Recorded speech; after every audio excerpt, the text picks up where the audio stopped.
Hľadáte nejaké cvičenia na posilnenie adduktorov alebo priťahovačov bedrového kĺbu?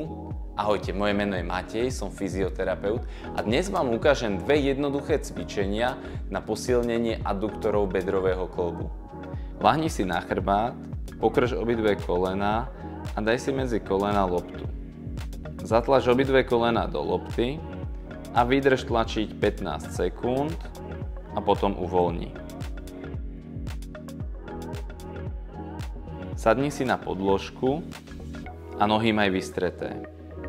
Medzi členky si daj roller a zatlač oboma členkami do rolleru a vydrž 15 sekúnd,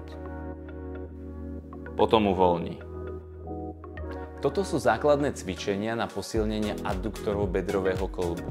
Samozrejme môžete použiť aj iné pomôcky, ako som ukázal, a taktiež môžete aj vydržať buď viac alebo menej ako 15 sekúnd. No a ak sa vám toto video páčilo, tak dajte like, koment alebo odber a vidíme sa pri ďalšom cvičení.